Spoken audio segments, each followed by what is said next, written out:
Iran और America Israel के बीच गंभीर तनाव। ईरान के सेना ने अमेरिका और इजरायल को चेतावनी दी है कि अगर हमला हुआ तो कड़ा जवाब मिलेगा और देश पूरी सैन्य तैयारी में है। अमेरिका और इजरायल दोनों ने हालिया कई धमाकों विस्फोटों के लिए भागीदारी से इनकार किया। बावजूद इसके ईरानी मीडिया और विशेषज्ञों में खूब चर्चाएं हैं। अमेरिका ने हथियार बिक्री की मंजूरी दी है, जिसमें इसराइल के लिए भारी रक्षा उपकरण शामिल हैं। यह संकेत है कि अमेरिका सहयोग बढ़ा रहा है। ईरान के विदेश मंत्री ने तख्तापलट की अफवाहों को खारिज किया और कहा कि देश संवेदनशील दौर में है, लेकिन बातचीत का दरवाजा खुला है। महत्वपूर्ण बात, इन सभी घटनाओं के बीच स्थिति सक्रिय और बदलती हुई बनी हुई है। सैन्य खतरे के साथ साथ कूटनीति और वार्ता भी चल रही है। दोनों तरफ से मिले-जुले संकेत मिल रहे हैं। विस्तृत पृष्ठभूमि, इजरायल ईरान संघर्ष। 2025 में बड़ा खुला संघर्ष। 2025 के मध्य में ईरान और इजरायल के बीच संघर्ष गंभीर रूप से भड़क गया। जून 2025 में इजरायल ने तड़क भड़क वाले हवाई हमले और मिसाइल स्ट्राइक किए, जिसमें मुख्य रूप से ईरानी परमाणु व सैन्य स्थानों पर हमला हुआ था। इसके जवाब में ईरान ने 150 प्लस बैलिस्टिक मिसाइलें और सैकड़ों ड्रोन से इजरायल पर हमला किया।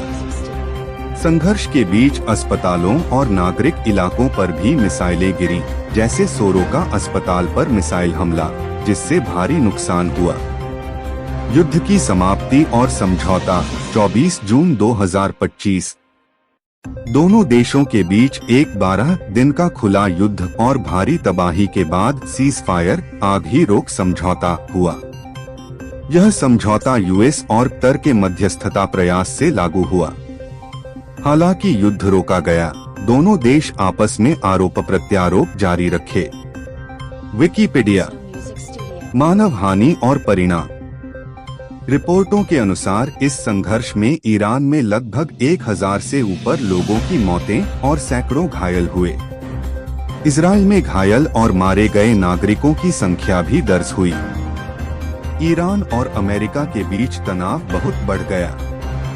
ईरान के राष्ट्रपति ने कहा है कि यदि अमेरिका सुप्रीम लीडर खामेनेई पर हमला करता है तो यह पूरी तरह से युद्ध घोषित करने जैसा होगा। अमेरिका ने ईरान पर हमला करने के बारे में सोचते हुए भी निर्णय को अस्थायी रूप से टाल दिया, बटा रुक गया और व्हाइट हाउस अभी आंतरिक तथा सहयोगी देशों से सलाह ले रहा है। इजरायल ने अमेरिका को बताया कि वह ईरान के मिसाइल हमलों का सामना करने को तैयार है, लेकिन कहा कि सड़क पर सीमित हमला ईरानी शासन को नहीं गिराएगा। इजरायल और ईरान के बीच पहले से चली आ रही तनावपूर्ण स्थिति के कारण क्षेत्र में आतंकवादी और सैन्य मुकाबले की खबरें लगातार आती रही हैं।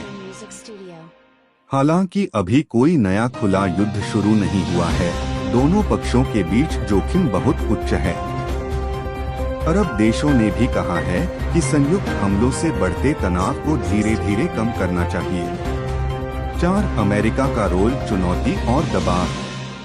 अमेरिका और इजरायल के बीच हमले की योजना और समय को लेकर मतभेद और संयम के संकेत मिल रहे हैं। अमेरिका ने हमला टाल दिया, जबकि इजरायल अपनी रणनीति तैयार कर रहा है। क्षेत्रीय सुरक्षा पर दुनिया भर से चिंताएं बढ़ रही हैं। ईरान ने चेताया है कि अगर अमेरिका लीडर को निशाना बनाता है तो युद्ध होगा। अमेरिका ने फिलहाल हमला रुका दिया है। ईरान में भारी विरोध और मौतें हुई हैं। इजरायल भी स्थिति पर नजर रखे हुए है और संभावित संघर्ष की तैयारी में है। पूरे मध्य पूर्व में तनाव बना हुआ है।